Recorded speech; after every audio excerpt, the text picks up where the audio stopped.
ASEAN is a crucial pillar of India's Act East policy and its vision for the wider Indo Pacific. India firmly supports ASEAN centrality.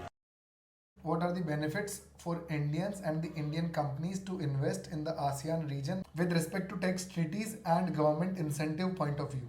India has DTAA with Singapore, in which the withholding tax is reduced to 10 or 15%.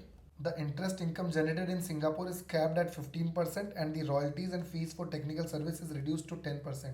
India has DTAA with Malaysia, in which the dividends transferred to the home country are reduced at a tax rate of 10%. Interest income and royalties income from a setup in Malaysia, if repatriated back to India, are also capped at an income tax of 10%. Along with that, there are other benefits, like in Singapore, there is 17% corporate tax rate. In Malaysia, there is only 17% tax rate for small and medium enterprises. In Thailand, there is only 15% tax rate for SMEs.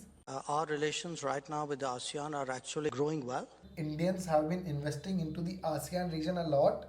In Singapore alone, the investment from Indians is approx 4 lakh crores. In Malaysia, it is approx 25,000 crore. In Thailand, it is approx 18,000 crore. In Indonesia, it is more than 1 lakh crore. And in Philippines, it is around 10,000 crore. How much is your contribution in the ASEAN region except for the little contribution in the Thailand?